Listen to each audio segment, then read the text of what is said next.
Welcome to the Beverly Hills Plastic Surgery Podcast. I'm Dr. Jay Calvert. Today, I'm here with my less angry co-host, Dr. Millicent Rovelo. How are you doing, Dr. Rovelo? I think I'm less angry. I was a bit of an angry bird on the way over here. But, we are not here to be angry. We are here to be happy and calm and explain and Absolutely. teach. We teach. And That's we what we do. teach. And I can't be any happier than when I'm talking about what I love to do. And we're talking about facelifts today. Today, we're talking about facelifts, a subject that is near and dear to both of our hearts.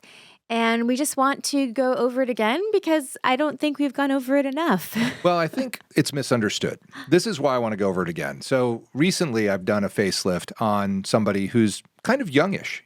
She's not young per se, but the misconception is that facelifts and facelifting, again, the name that I have coined for my facelift is the natural lift because it leaves people looking normal, natural, like they've not had a facelift, which that's what good facelifts do. If you can see it on celebrities who've had really nice facelifts, they look normal. They look great. Actually, you can't see it on the celebrities. That's where you get the little Instagram things. They're like, have they or have they not? Let's look at the clues. Well, when you're 60 and you look like you're 40, you've probably had a facelift and you probably had a really good one. That's the point. Exactly. So, yeah, I think it's misunderstood because on this youngish person that I've done the facelift on, she was seeing hanging jowls. She was seeing a boxy face. She was seeing a facial shape and things that led her to look older than her stated age. And so we did a natural lift on her, which included an endoscopic brow lift, endoscopic mid-facelift, upper and lower blepharoplasties, fat grafting, a lip lift, and a lower face and neck lift done with the deep plane technique. And I don't care how you love doing your facelifts. You can get a facelift with a deep plane technique, a SMAS technique. We've done podcasts about all of them. But the point that the haters and the trolls came out saying, like, she's too young to have this operation, which is not true. The point of her having the operation was to look better. It wasn't to reverse aging. It was to make her look prettier, more beautiful, more sculpted, oval-shaped face rather than a box, rather than a, really much more rectangular shaped face, which, by the way, is a more masculine look. And so for women who want to have that youthful shape, a lower face and neck lift is really very powerful. Absolutely. And if there is something that can be fixed with surgery, you don't have to be a certain age to do that surgery. Like, if there's a problem and there's a solution to that problem, who is anyone else to judge when or how or if you choose to address that problem? So, would you like me to get their screen names? Because they are the judgment is so strong. Like, the amount of judgment, it's like, she's too young. I can't believe a medical professional would do this. I was like, well, it's not about youth. It's about beauty. And she didn't feel beautiful. And now that she's had this done, she feels beautiful. Her confidence is restored. But keep judging, because that's probably a better place for you to be in, is to decide for yourself whether that's something you want to do. But putting your judgment upon others, I mean, come on. You can't do that. No. You don't walk in their shoes. You don't know what they're feeling. You don't know how they used to look, what they've seen change.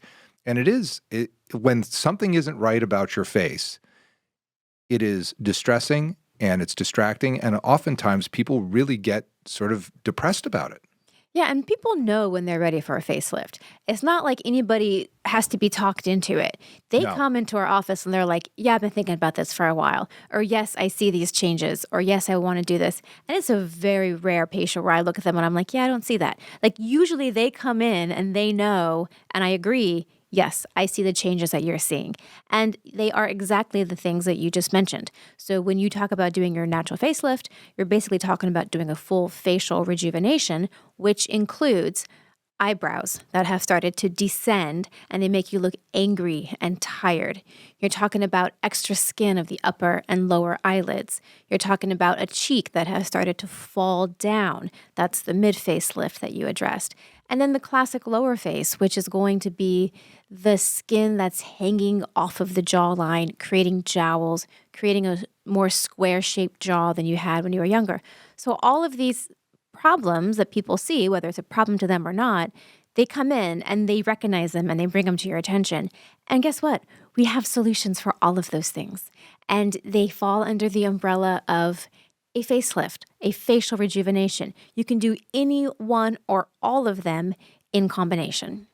Yeah, and it's not about whether the person is now old. You don't, like you said, there is no like age restriction on getting a if you have part of your face that is starting to age and the anatomy of your face suggests that it's ready to be fixed, then it doesn't matter how old you are. You can fix it. No, it is not about that. So the thing that I really enjoy about doing facelifts, and again, as I've gotten older, I do a lot more of these than I did when I was younger. We were talking about sort of like, well, how many of these do you do? And, now I'm doing, between 5 and 8 a month, which is a lot more than I used to do when I was in my, 30s and 40s, because as we get older, our patients get older with us, and they've had other operations with us. So now they come for their facelift. They know you, they trust you, they feel confident with you. And so it's just natural that a plastic surgeon of a certain age will do more facelifts. And I love doing them. I always have. And that mid-facelift thing is money for me. I love it. It really makes a big difference in terms of the periorbital, the area around the eyes and the cheek, the rejuvenation there. But they really come for beauty. They're not coming to say, like, I want to look younger. I want to look stretched. I want to look, they don't want that. They just want to look healthy and beautiful. And with the techniques today, especially with the endo brow and the endo mid-face, it's a whole different game. It's totally different. I mean, I hear that all the time. I don't want to look like a different version of myself. I don't want to look too pulled. I don't want to look weird. They want to look natural like themselves, but just a little bit better and a little bit like, they've rejuvenated, like they haven't aged in the past 10 years, which is great. And that is the goal of the facelift that we're trying to do. We are not here to make people look weird or strange. The idea and the techniques that I know you employ and that I employ are done in a way to create that very natural, rejuvenated, healthy look where you can walk down the street and nobody's going to look at you and be like, oh, gosh. I mean, because I've seen those. I've been sitting at cafes in Beverly Hills on a Saturday afternoon and I look up and I'm like, oh, gosh. Oh, that's a little tight. Like, I didn't know this was a costume party. So those people are walking around out there. But that's not the goal. The goal is for you to just look fantastic. And maybe people will wonder, like, did she not? And that's great. But maybe they'll just think you look great and not wonder at all. And that's the idea with the facelift. Yeah, and the stigma and the sort of negative connotation of having a facelift, I think, is gone, because who doesn't want to look awesome? Well, apparently those haters.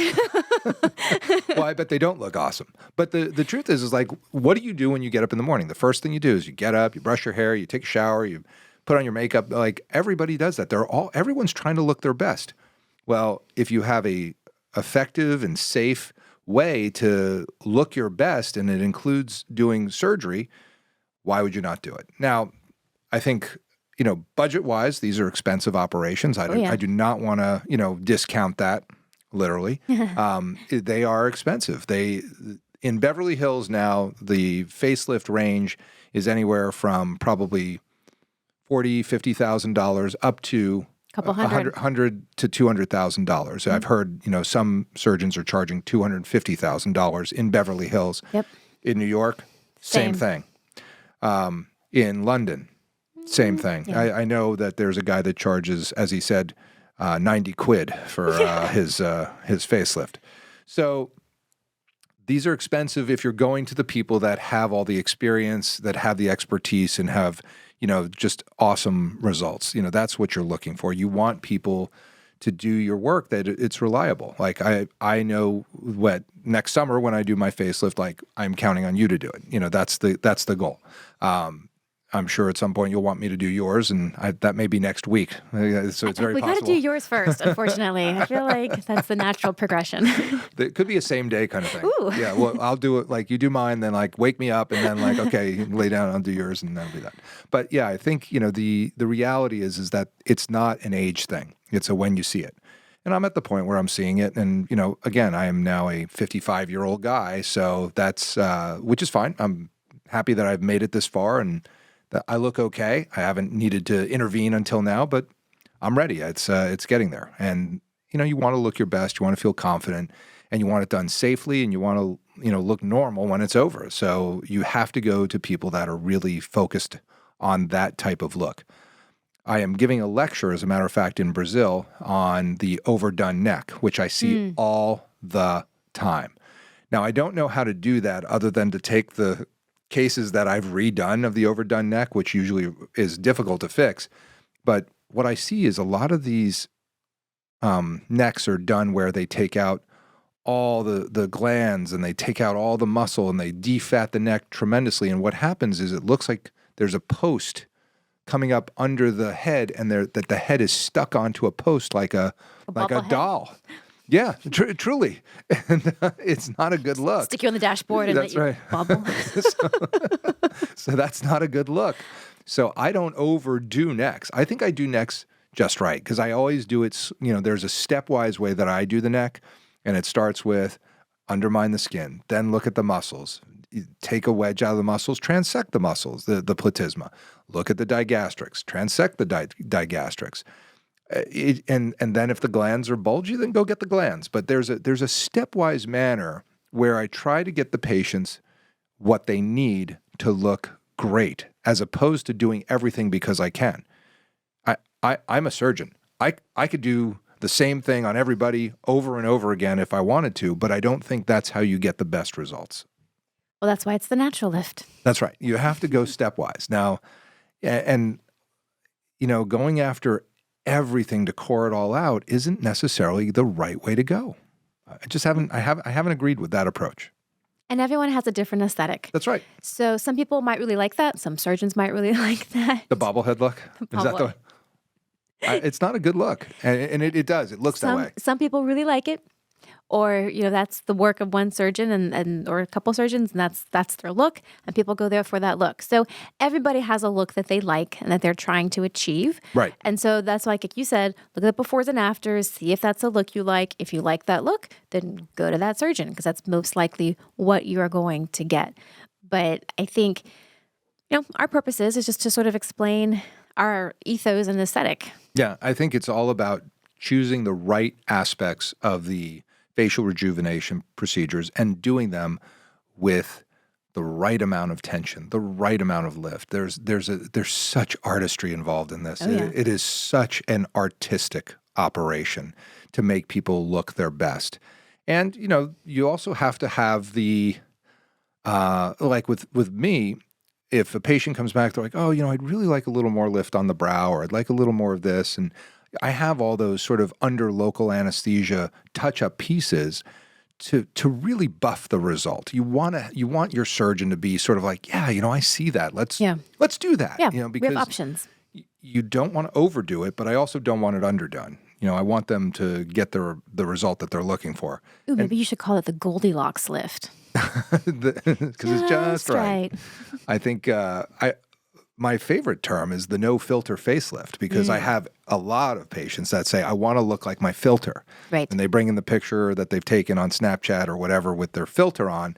And so I think the idea is to give them the no-filter facelift. But, I'm going to stick with the natural lift because I've trademarked it and I've done all that. And I don't think it's really worth anything to have the named procedures, but people like them. I know. I have lost patients because I did not have a named facelift, and then they've come to get it corrected with me.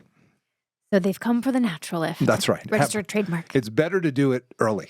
Do it before you get the wrong facelift. The wrong trademarked facelift. Yeah, I mean, we talked all about my patient that got her whole face cut up, and she was totally distressed over it, and well, she should be, because it's just not the way that I like to do it. I know everybody.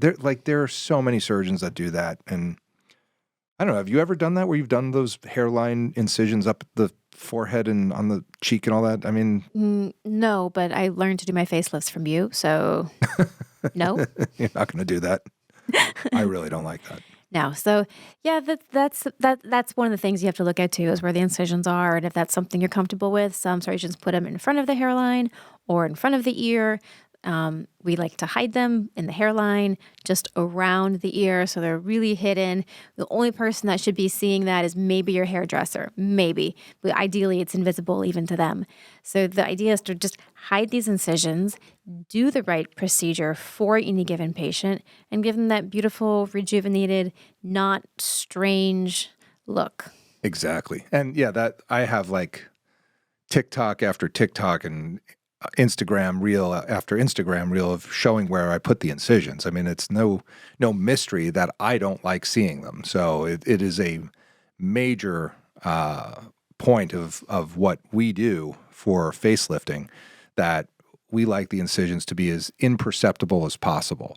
And everybody asks about like the ponytail lift and all that. And basically it's the same kind of things, except that some of the surgeons don't even want to make the incision around the ear. And they, it's all from the up top. Yeah, they try to do everything endoscopic and all that. But I have found that I can't quite get the jowl the way I want it without the incision. Yeah, but even if you talk with the ponytail surgeons, they will flat out tell you, oh yeah, if I need to make that incision around the ear, then I absolutely do. Oh yeah, of course. So like if they have the jowl, if you have just the right perfect patient that has no jowls in their lower face, then you don't have to do it. But they will even tell you, oh yeah, I totally make those cuts if the person needs it for their lower face. Yeah, because you want to get a great result. I mean, the surgeons, I always tell people this, and I know I get a lot of flack for it, but around Beverly Hills, you're going to get good operations. There are really good surgeons here, lots of them, and they do really good work. They are trained to do it, but the tolerances in Beverly Hills are just different. Like people they want awesome work. They come for it. And they will tell you when it's not awesome. Oh yeah. Not only will they tell you, but they're going to tell everybody else too. Tell all their friends. And they'll tell everybody in town and their hairdresser. And that's it. And their esthetician. And then your name is Mud and that's it. So like the tolerances here are really different. And I think that's why we have people, flying in for these operations. And it was weird. We had 2 patients from Montana one week, which was like, okay. Sounds like Montana needs some plastic surgeons. Yeah. I mean, there's got to be somebody up there. I don't know. But, we definitely have a lot of people that fly in for it. We have a lot of people that stay here usually for 2 weeks if they're from a place like Montana or if they come from, Boston or something. I tell them to hang out for 2 weeks just to be sure. Could you stay for 10 days? Probably.